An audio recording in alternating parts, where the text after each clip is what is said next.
Shrinnanti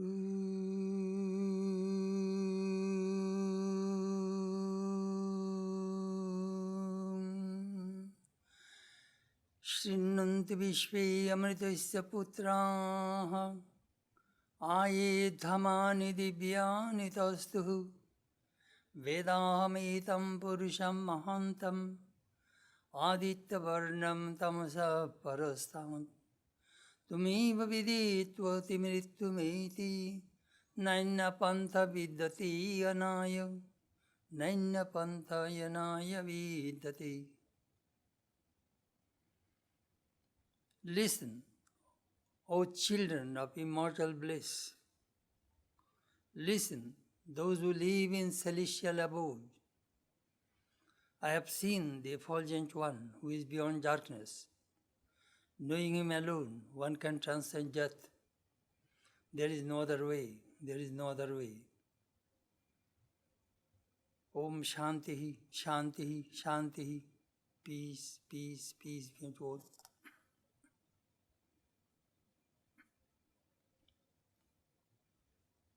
From Shvetashvatara Upanishad.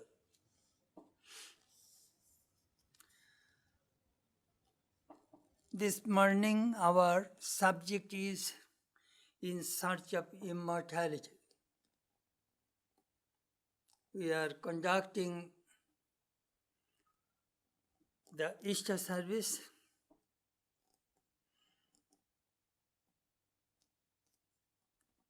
Many people are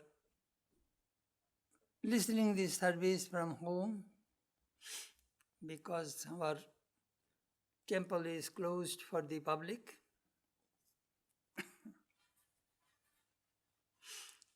Easter.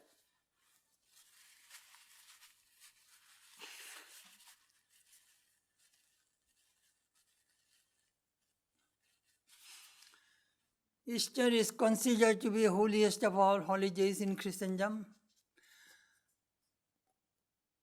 On Friday, we call it Good Friday, Jesus was crucified, and Easter Sunday, today, he resurrected.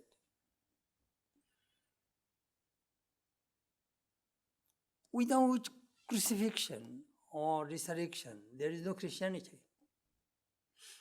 This is a very, very important episode in Christ's life.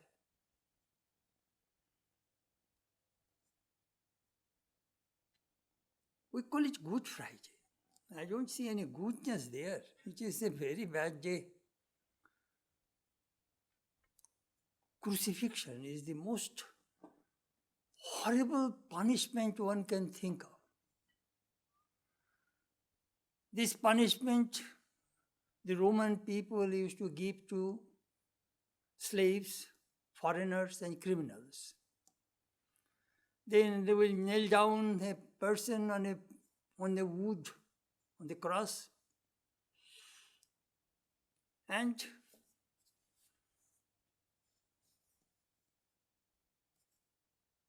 kill him.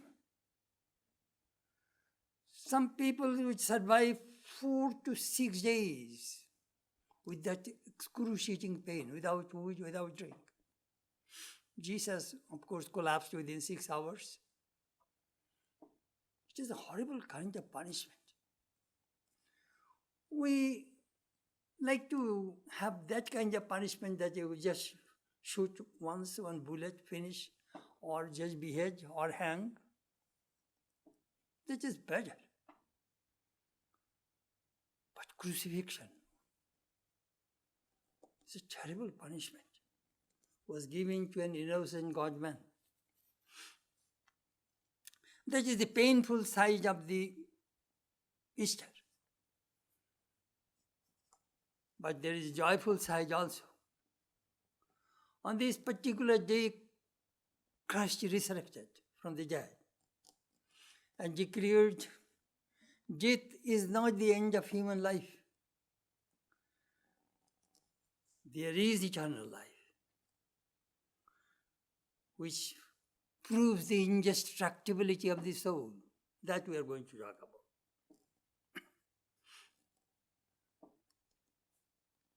Jesus said, I am the resurrection and the life. He that believeth in me, though he were dead, yet shall he live. And whosoever liveth and believeth in me shall never die. Jesus meant the indestructibility of the soul, which we call Atman. Body will perish.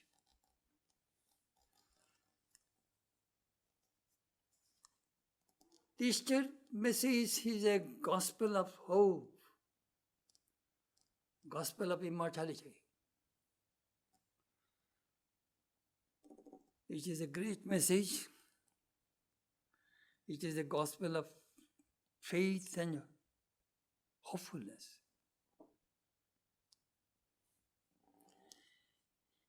In this critical moment of human life, we need that gospel of hope and strength and fearlessness. The human life is now devastated by this coronavirus. People are dying like moth. Doctors, patients, nurses are all patients, they're all helpless. As I always say, when human effort fails, we seek help from God, from divine being. I was watching the Pope's Good Friday service from St. Petersburg, in Rome.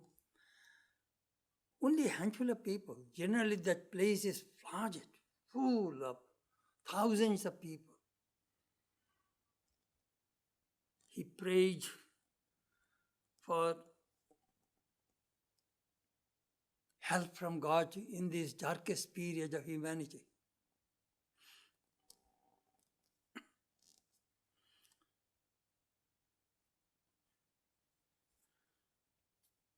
On Friday, I was reading an editorial of New York Times.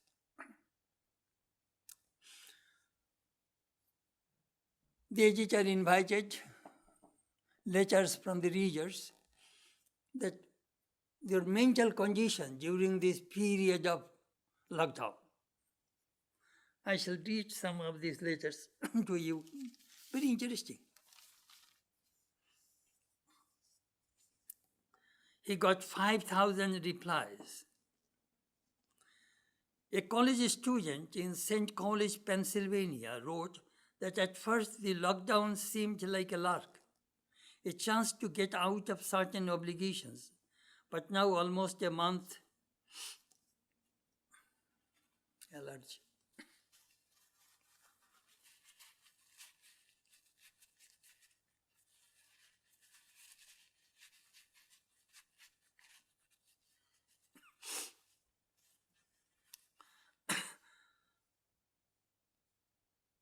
Into staying here, I have been gripped by a deep depression. My appetite is low. I am sleeping far too much to feel as lethargic as I do. A college junior from Vienna, Virginia, wrote, I have spent days crying alone and feeling helpless as I have been stuck at my parents' house and I find myself difficult to be around, even I don't want to be. At least he is at home with his parents, he will not starve. As senior citizens are especially hard hit, particularly the widows and widowers. For many, it is the painful sense of missing the grandkids, the precarity of living with disease that could kill them at any time. For others, it is the wrenching loneliness. I was thinking, Bondhuine Jibon Bodoi Dukher. It is a very painful if you do not have a friend in life. If nobody is around, call someone whom you love. Or try to create a relationship with God. Pray. The combination of isolation and stress is having compounded impact I am 65 and a single woman with no nearby family. My surviving siblings living several hours away. Since 6 months ago, my brother died. My neighbors are not very friendly, and not once anyone asked if I needed anything. I cry a lot, which is my new norm. So to sum it up, I am feeling totally alone in this crisis and hopeless. Very sad. A woman from energetic, definitely a glass half full. However, lately I cannot get through a day without tears, often sobs. I am terrified for myself and my family and everyone in the world. All the things I love to do, I am now afraid to do.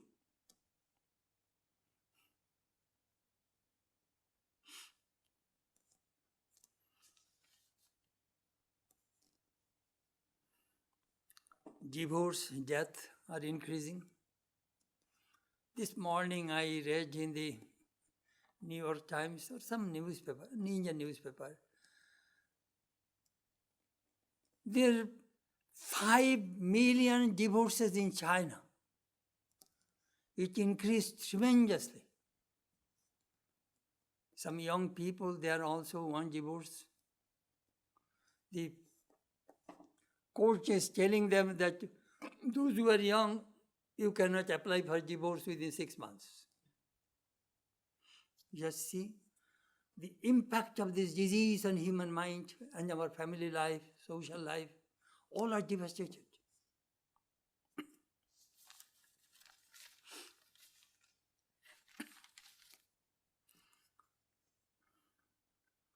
People with anxiety disorders wrote in to say that they were paralyzed by the possibility that they had not washed their hands well enough, that they had not disinfected enough, and that they would cause their own death.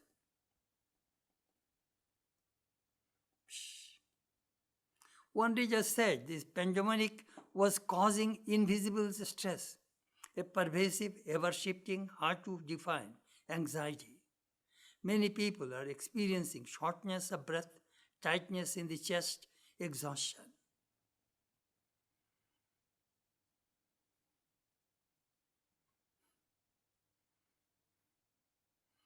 Some people are active for days, frantically cleaning the house, and then one day they just shut down and cry. A person from Denver is worn down by being so suspicious of others and asked, "Why am I suddenly afraid of mail carrier or the food delivery?" An atheist wrote that he prays daily, though he does not know to whom. Then the editor concluded, "I am reminded that this is a time to practice aggressive friendship with each other, to be the one who seeks out the lonely and the troubled. It is also true that character is formed in times like this. People see deeper into themselves, bravely learn that their pain is teaching them, and become wiser and softer as a result." That is the letter of the editor of Vedanta, of New York Times. That is the gloomy side.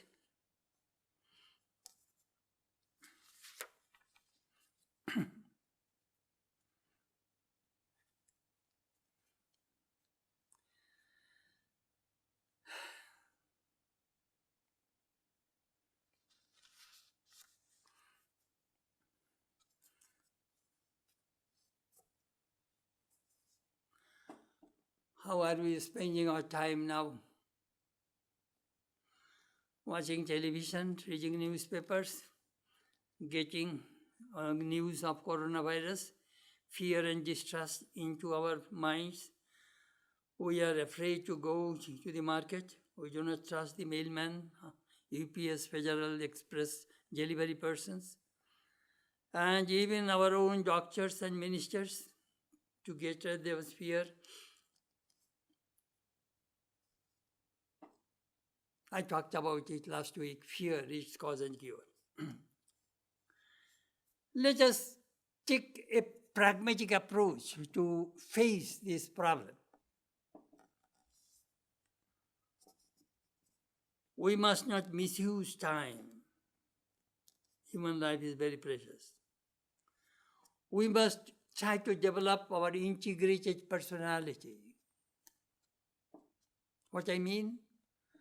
Human beings generally play in the three planes: physical plane, mental or intellectual plane, spiritual plane. If you are tired in one plane, switch to the other. That is the way I like. Sometimes stay in a spiritual plane. If you cannot stay there for long, come to the intellectual plane and then physical plane.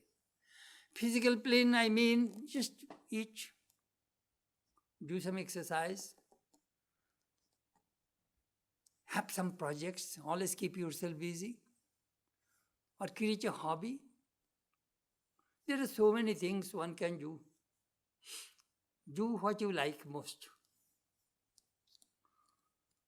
But exercise, walk are very important. Physical movement. Second, mental and intellectual side. Study. Do some research. Reach something which you like most. Listen to the music. Watch some uplifting shows. Some television, there are so many lectures of the Swamis and classes and many things are available. That way you can keep yourself busy. iPhone, iPad, PC, all you have. Third, practice meditation and japa. Make a routine that this time to this time I shall sit in the shrine or I shall pray. This is the way you can develop your integrated personality. Human life is very precious. I always talk about it. Durlabam tremevaitat devanugrahetukam manushyatam mumukshittam mahapurusha samshaya. Shankara says in his Grace of Discrimination, these three things are rare in human life. Human birth, desire for liberation, and the company of a great soul. First, human birth. I remember in 60s when I was studying Chandogya Upanishad with Shankara's commentary. I learned how difficult it is to have a human birth. In the Panchagni Vidya, it says how the soul comes to the world. Or when people die, this Jivatma, individual soul, goes to Chandraloka, moon. From there, cloud. From cloud, rain. From rain, food. From food, man's body. And it produces semen that enters into the female body. And this is the way a human being is born. This human body is an incredible machine. It is amazing how that little drop of liquid substance can create this physical body.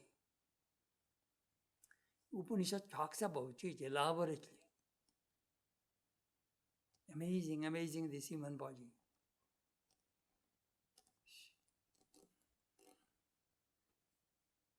This body. Then those rain may fall, the Jivatmas are coming, they may fall on the street, they may fall in the ocean, or they may be eaten by the brahmachari sannyasi, they will not get any scope to be human beings. It must be eaten by the right person, and it will go to the right woman. Then a child will be born.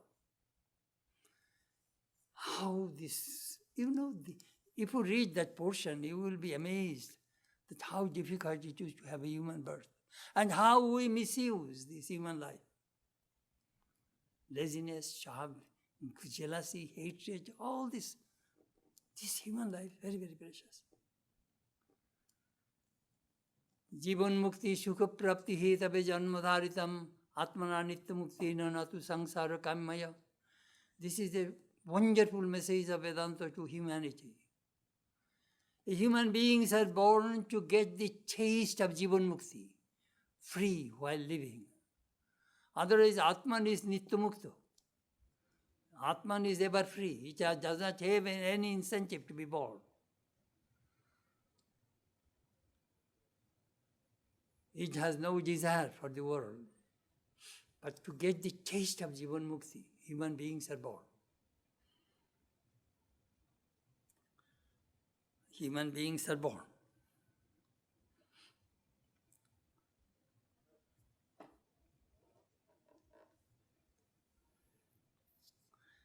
And all human beings are trying to achieve fulfillment. How to attain fulfillment in life? Bhagavatam says, if you jivut your prana, pranui, arthoi, dhiya, vacha, pranui, your energy, your effort, arthoi, your money, wealth, dhiya, your intellect, vacha, speech. If you divert these four things for the good of humanity, then you will attain fulfillment in life. Bhagavatam says, Krishna told this message.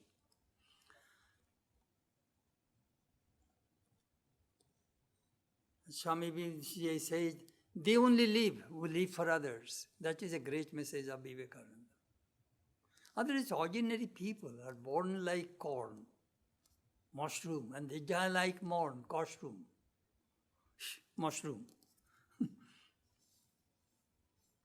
Look at Christ's life. His public life is only for 3 years. And look the legacy he left for humanity. Last 2,000 years, his message is inspiring millions and millions of people all over the world. That is called fulfillment in life. In this world, nobody wants to die. Again, we are 100% sure that all human beings will die.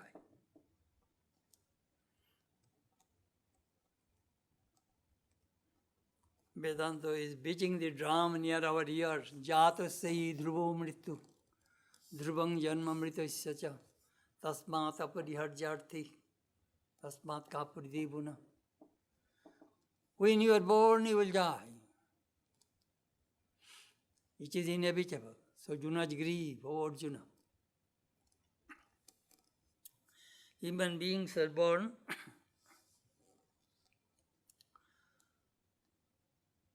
Jayate, born. Usti, it exists. Vardhate, it grows. Viparinamate, it modifies. Apakshiyate, it decays. Marishyati, dies. All human beings will go through these 6 processes. But Ashajyam anite, but we think we shall never die. We are alive in this world. That is a wonder. If somebody puts you 5 minutes under the water, you will die. 5 minutes. If you do not breathe, you will die. So we are alive because it is wonder. It is God's grace that we are alive. We are functioning in this world.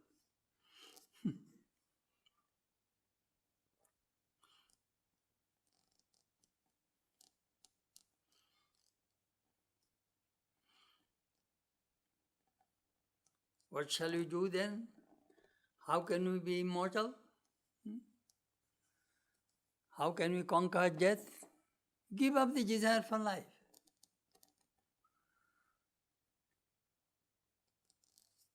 Where there is life, there is death. Where there is happiness, there is misery. Life and death, happiness and misery are obverse and reverse of the same coin. That is logic. And life and death are rotating.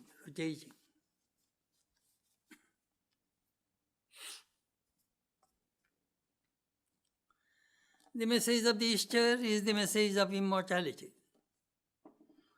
I remember in college we used to study logic, deductive logic, inductive logic.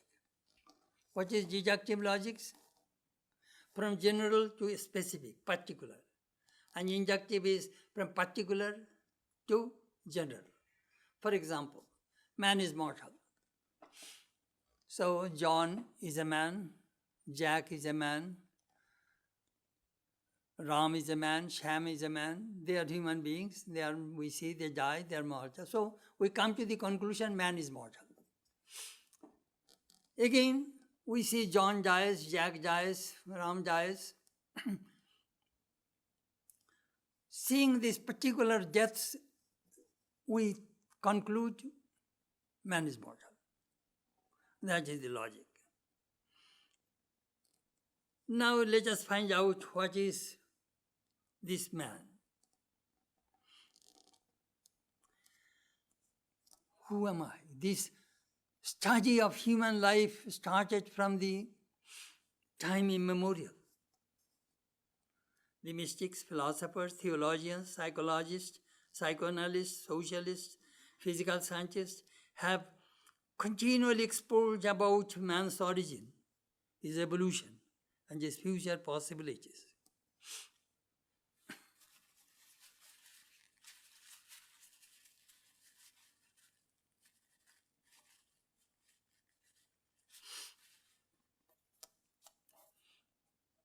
I shall read to you a little bit from Swami Nikhilananda's writing about man.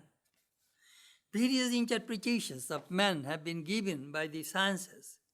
Man is a physical and chemical entity and obeys the law of nature.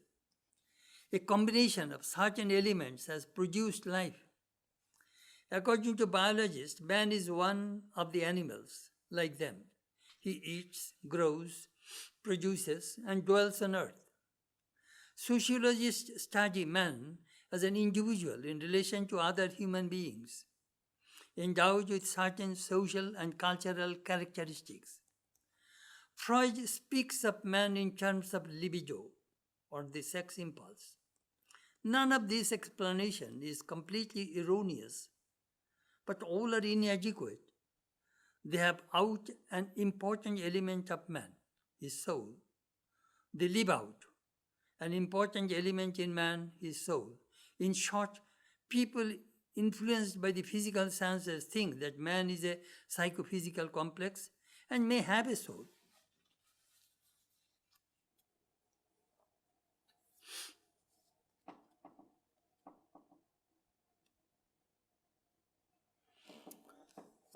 This desire for immortality is inherent in all human beings. We want children, grandchildren. Why? Because we think that we'll be immortal through our lineage, through my dynasty. The writers, the sculptors, the painters, they write, they paint, they make sculptures. They think they will be immortal through their works. It is inherent in all human beings that we are immortal.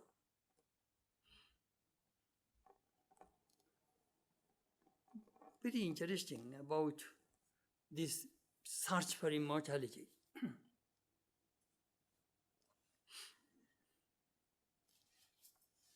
In the Old Testament mentions resurrection. The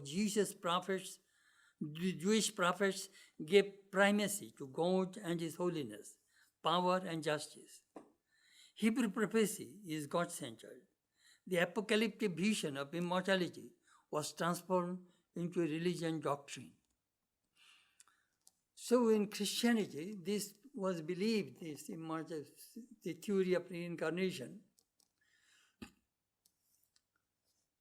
But Swami mentioned, resurrection with its promise and immortality of the soul was formally accepted as the principal dogma of Christianity and incorporated in the Nicene Creed in AD 325. What had been an intuition of the Jewish prophets became the great support of Christianity. But Hinduism and Buddhism, they believe in theory of reincarnation and the soul and rebirth. And to them, Hinduism, it is not a doctrine or dogma, it is a metaphysical truth. And we experience it through direct way. Our scriptures will tell so much about this indestructibility of the Atman. Very interesting.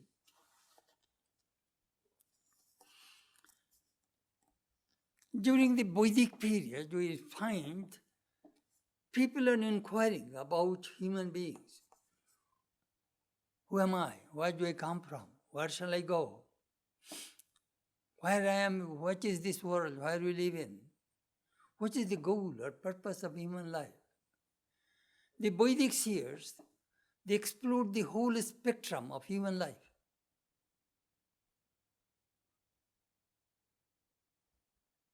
Human beings. You see, there are 2 pages of the book of our lives are missing. We do not know where do we come from, we do not know where shall I go. We see the middle portion of human life. We do not see the origin, we do not see the end.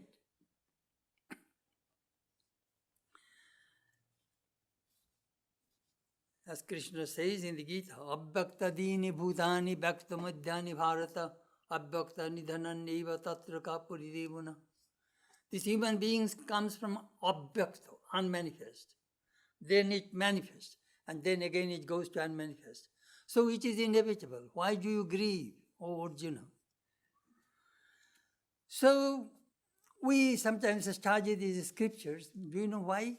Because ajnatam gapakam shastram. The purpose of the scripture to make the unknown known. What are the scriptures? Experiences of the seers of truth.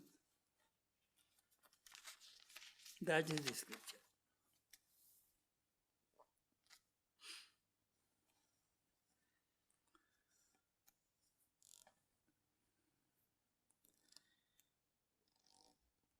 In the Vishnu Purana, very interesting, talked about human birth.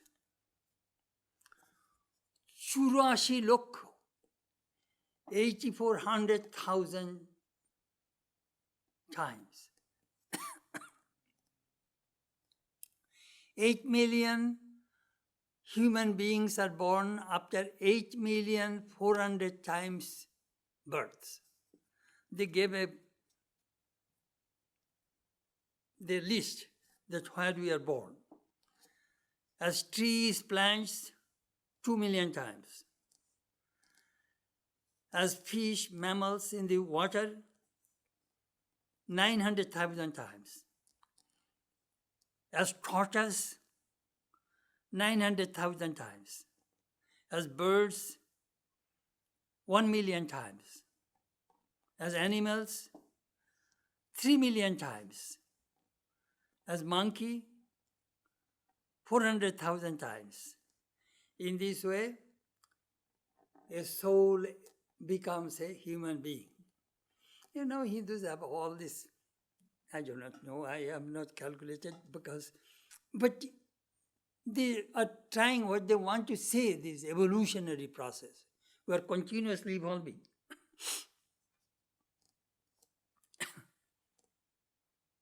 Interesting.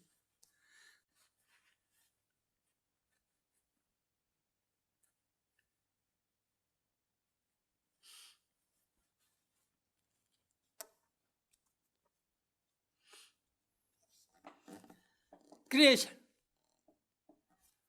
Human beings are created. How? Let me present you a picture. Do you know what? This is Brahman, pure consciousness.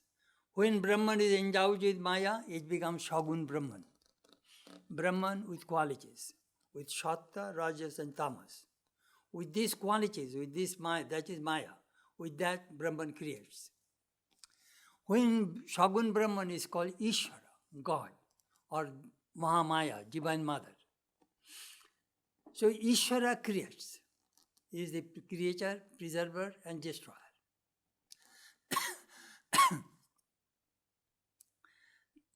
This Ishvara becomes Hiranyagarbha, sum total of the subtle bodies. Then becomes Virat, sum total of the gross bodies. Then the creation begins. Let me tell you. Taittiriya Upanishad says, Tasmad Vayu Tasmad Atmana Akasha Sambhuta Akashad Vayu Vayuragni Agnirapa Vaidva Prithivi Prithibhyam Aushadaya Aushadibhyannam Annat Purusha. This is the way the creation comes. Tasmad, it's from the cosmic consciousness. First evolution is the space. From space, air. From air, fire. From fire, water. From water, earth. From earth, trees, plants, food, and from that comes human beings. So these human beings are nothing but food. Annamaya kosha. This body is made out of food. Think of that. When that embryo enters into the mother womb, that embryo is fed by the mother. Then the child grows through the umbilical cord. Mother continuously feeds that baby so that the baby can be grown 8 months, 9 months. When the baby comes out from the womb of the mother, mother feeds continuously so the baby can grow. Then now, see how big we are. Try to imagine that our origin, how we came out of this food. And this body, we never say I am body. We say my body. It is a possessive case. Ami mon, amar mon. It is not I am the mind. It is my mind. This is the way it goes. This body is made out of food. And we love our bodies. We clean our body, we feed our body, we take care of our body, we clothe our body, we rest, we sleep, we exercise. Day and night we think about body, not the soul, not the Atman. I remember a monk told me, Dehakara vritti mrityu. If you think of the body, that is death. Anyhow, think that you are the Atman.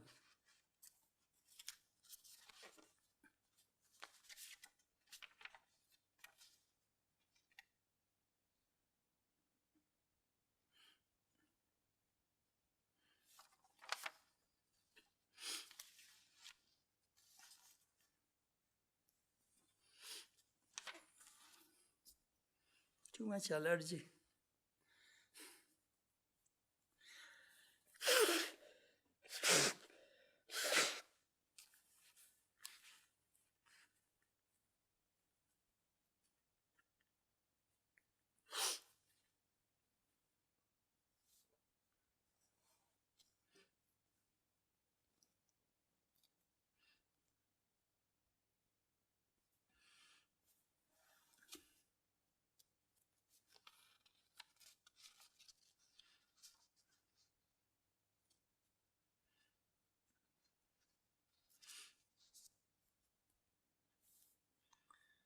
Birth, human life.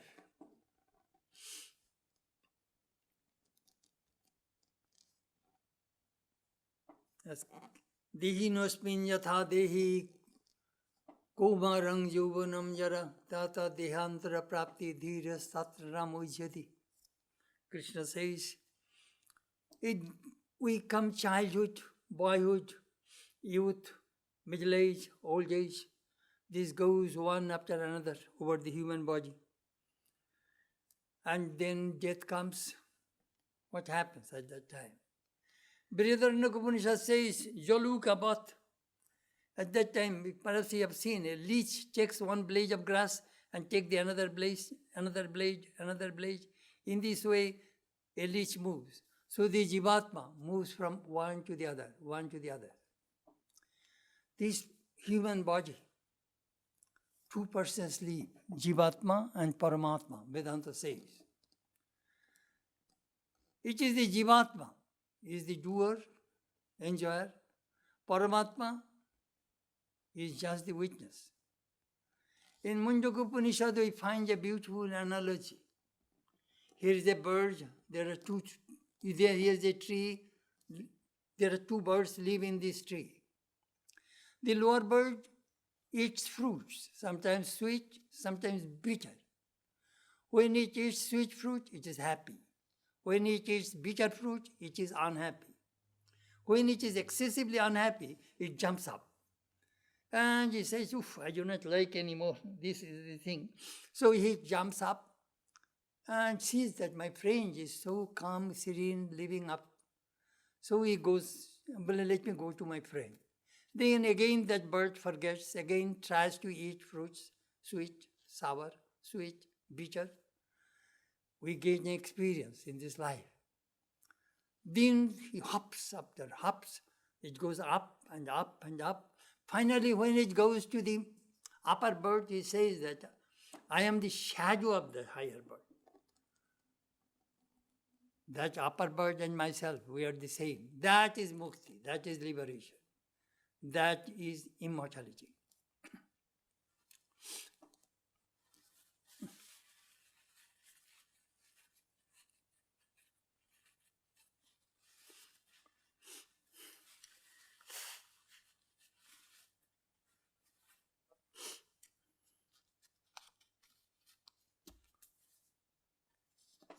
Let me tell you, the Vedic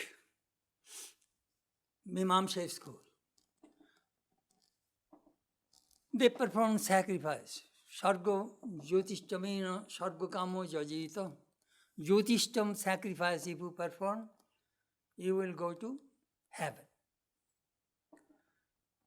Shumam apamo amritam abhumo.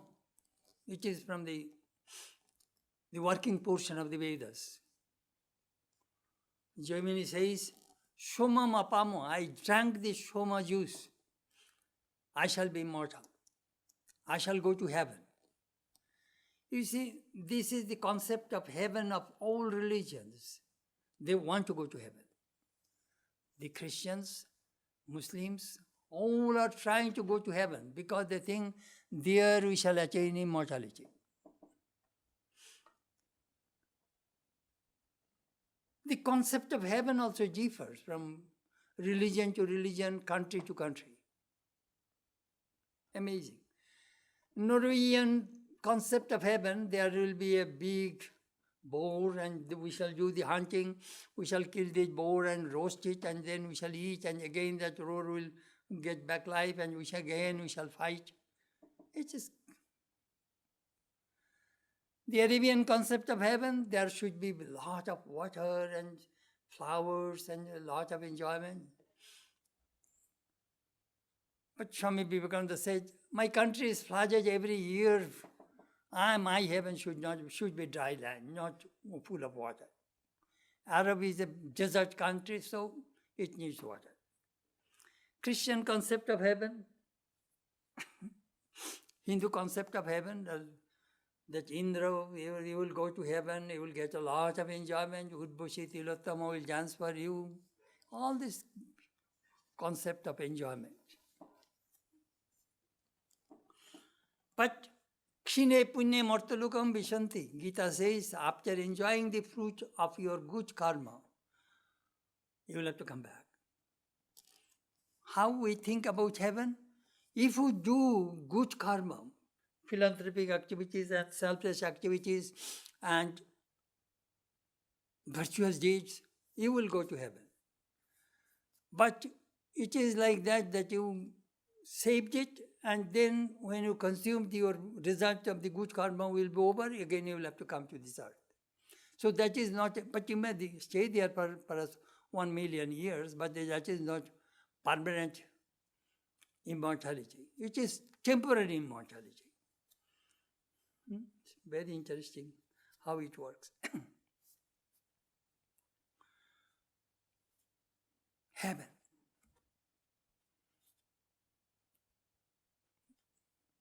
A real Vedantin does not care for heaven. Heaven is also bondage. If you tied by iron chain or gold chain, both are chains. Both are equally strong to bind us. As long as you have desires, always remember, you will be recycled. There is no other way. And this world is the karma bhumi. Only this is the field of action. Only from here you can attain immortality, not from heaven. There is no karma there, or not for subhuman region. There is no karma there. God gave us the intellect and this physical body so that we can function. We can make ourselves demon, we can make ourselves God through our karma. That is the way it works. So don't try to get for heaven.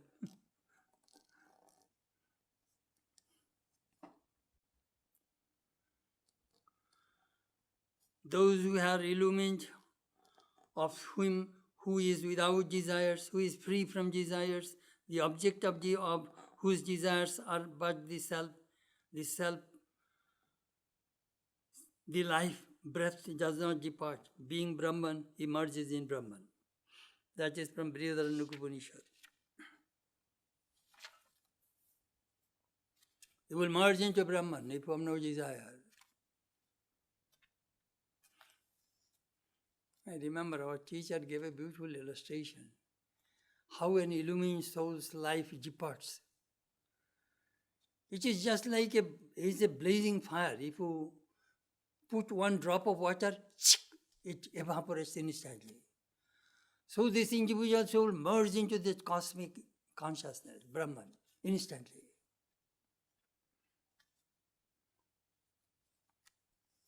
When our dearest one dies, we carry his body to the crematorium or burial ground. From the crematorium, after a few days, we get an urn of ashes and bones. Who is this human being? Is it ashes and bones? Your body, my body, all bodies will be nothing but a few pounds of ashes and bones. Is that is the we love this Upanishad. If you read Katha Upanishad, Yama, the god of death, explained this mystery of death, mystery of human life. What is immortality? How to attain it?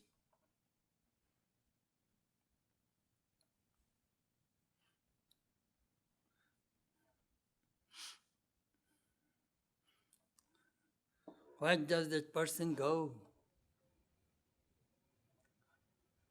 I remember when Swami Sat Prakashanandaji died, myself and our 3 women devotees went to Lapton mortuary to buy a coffin. So the mortuary people are showing, see, this is the coffin, $18,000 made with mahogany wood and this beautiful velvet bed. So I watched it. Then I asked that he was showing all these expensive coffins. This is the first time and this is the one time in your life you are going to buy for your dearest one. He was giving a talk. Then I asked, what is the cheapest one you have? He said, cardboard box. Uncle, how much? $300. I told those ladies, when I shall die, please buy a cardboard box for me. Then, of course, for Sat Prakashananda, we bought a beautiful coffin with aluminum body, but beautiful bed, $1,500. I still remember. Then I went to that $18,000 coffin. I told that mortuary man that, I feel I should die right now, and I shall lie down on your coffin. I have never slept on velvet bed. I was laughing, and that man was looking at me, perhaps he have never heard such thing in his life.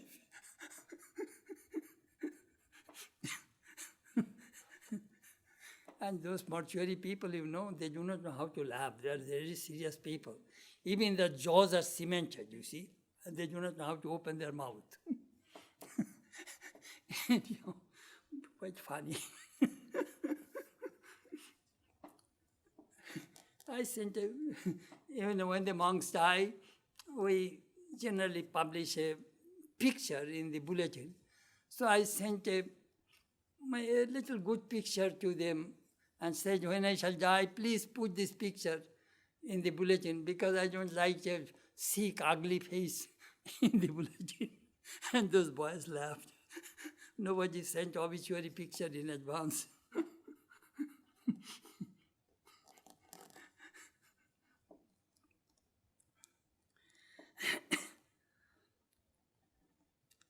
How to attain immortality? You know, recently I was watching, you were talking about body, death. I watched in Iran, through the internet, of course, Iran, then in Italy, in New York, mass grave. People are not going to take the bodies of their dearest ones out of fear of the coronavirus.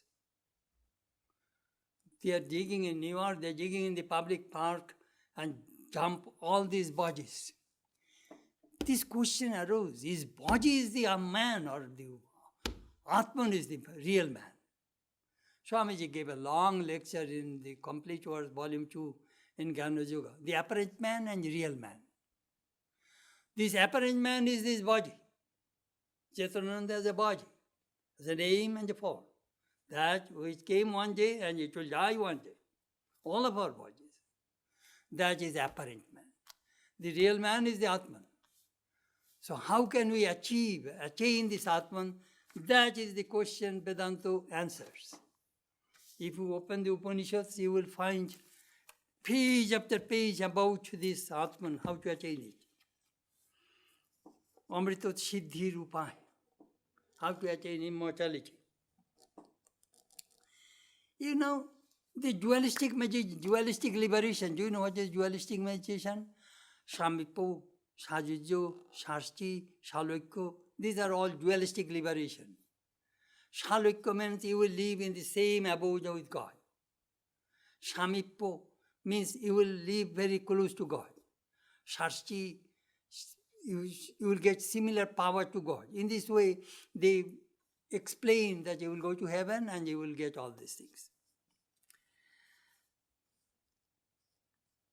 But Upanishad says, Tumeva vidito timirtumeti. Akmato, knowing this Brahman, you can transcend death. Naina pantha viddati vainayo. There is no other way. Gatva atvam mrittu mattiti naina pantha vimuktai. Koibala Upanishad says, knowing this Atman, you can transcend death. There is no other way you can attain liberation. Gatva devam vichati sarva pashui shetasatra Upanishad. When you attain this knowledge of Brahman, you will be free from all bondages. Tam evaikam janata atmanam anna bacha vimunchata amritasya esha setuhu. Munjaka Upanishad says, know this Atman alone. Don't talk about worldly things. This is the only bridge to immortality.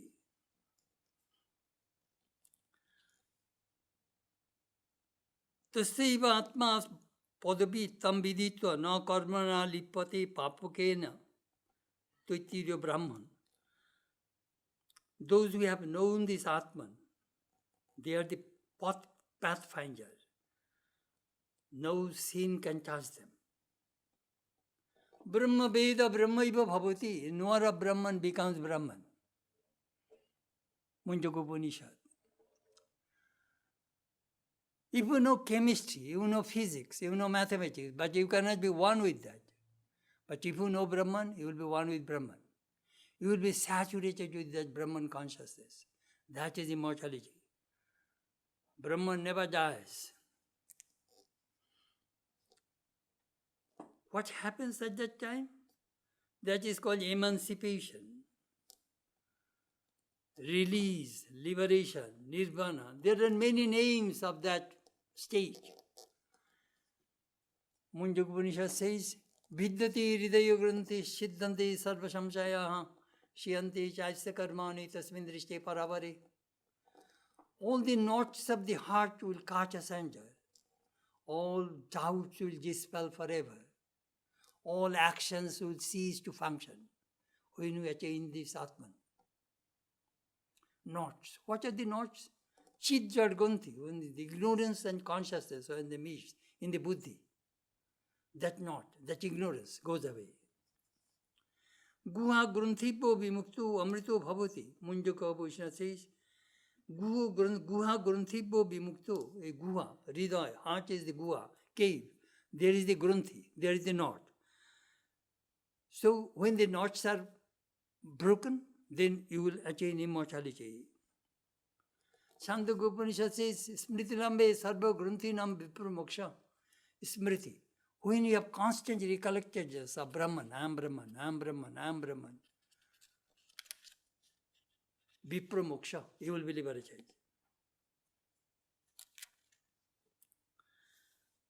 Buddha used the word Nibbana. Nibbana means a light, a lamp. Light is off, the lamp, the flame is off, that is Nibbana.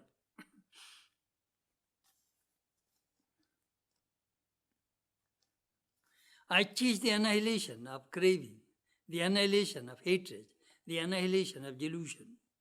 That is Nibbana, according to Buddhism. Nibbana is the dying out of the three fires of desire, hatred, and delusion.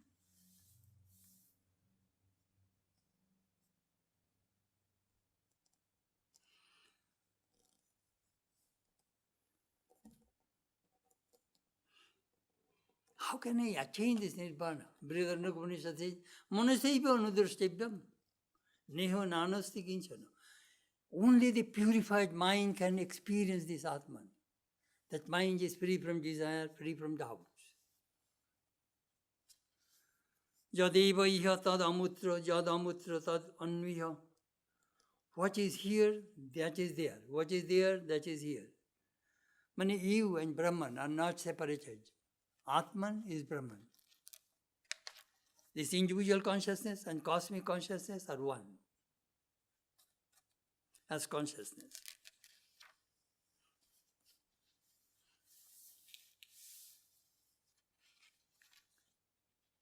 Sri Ramakrishna told Ishachandra Vidyasagar, he says all human beings are same, equal.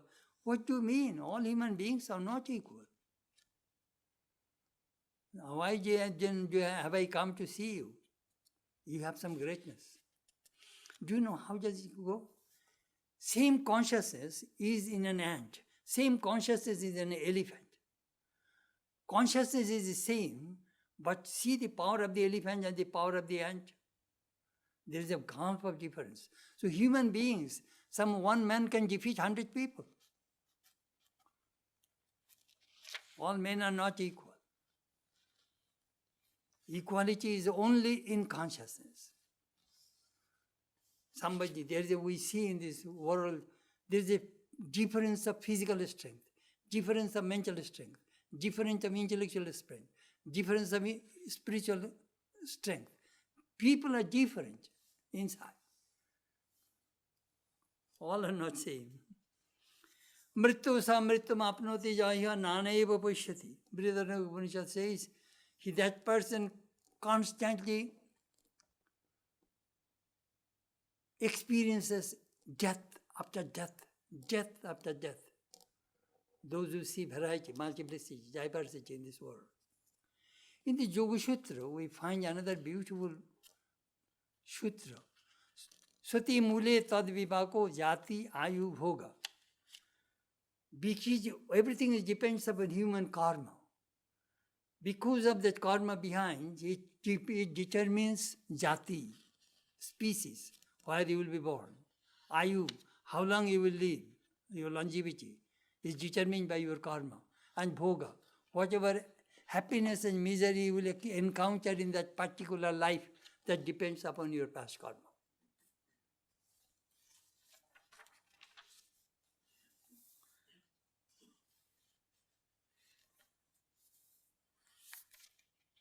So, Advaita Siddhi Rupai, some give up desire, but keep good desires.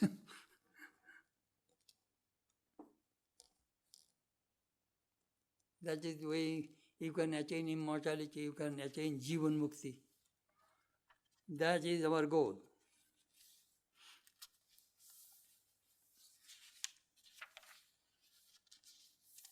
Jivan Mukti. Ivo turjito sarga jesam samyestitang mana nirdoshangi param brahma tasmat brahmanite stita. That person can conquer the relativity in this world, whose mind is established in the sameness of Brahman. Brahman is free from faults, free from impurities, and you will be attained, you will be established in Brahman. That is Jivan Mukti.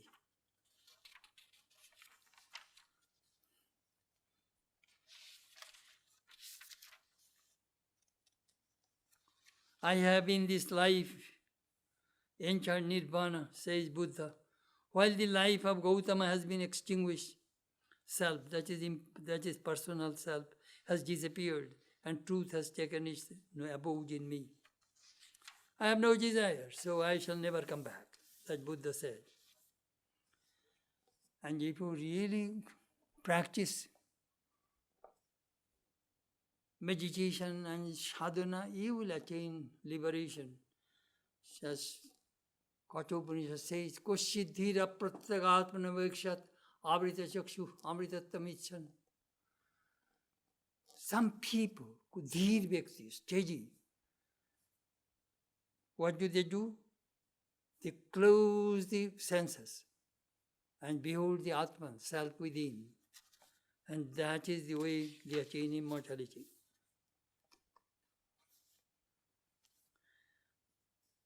These two mantras are also very beautiful. One is the Munjaka Upanishad.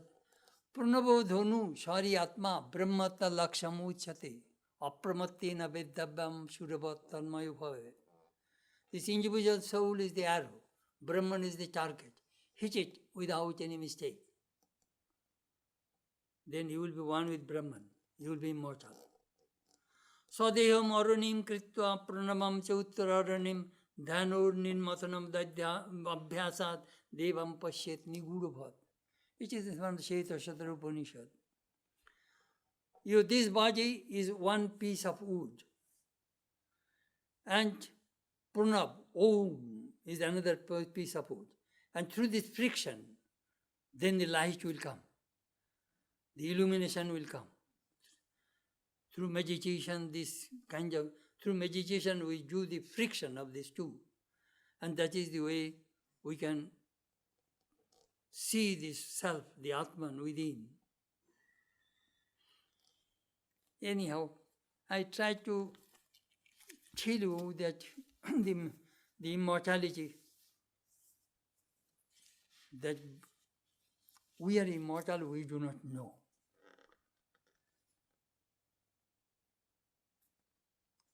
It is called prapti, Sharajya Siddhi, according to Vedanta. Regain your lost empire. You are the king, but you forgot that you are the king. Prapti, Atman, who is ever free, within us. Only we are unaware of it. Vedanta gives an example. You have a necklace around your turtleneck sweater. You are searching that necklace here and there. And you are very miserable because you lost it. But somebody came, as your guru came and said, hey, look, there is your necklace. Immediately you take the necklace out from your turtleneck sweater and you are happy. That is called mukti, liberation according to Vedanta. You are already free, you are unaware of it.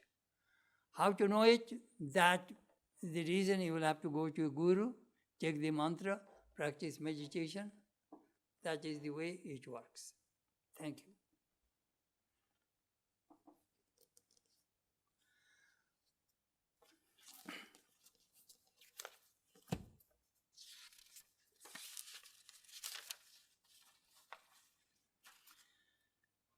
Mishavatara Karunamaya Vigrahaya Stvityaya Sarva Yogatam Paripalakaya Dharmaisya Rakshana Vidhir Jishu Krishna Namne Merios Joseph Sutaya Namo Namostu.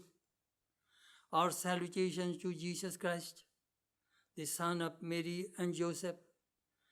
He is an incarnation of God and an embodiment of compassion. Jesus, that adorable one, was born to protect the religion and to save the world. Our salutations to him again and again. Om Shanti, Shanti, Shanti. Peace, peace, peace be unto all.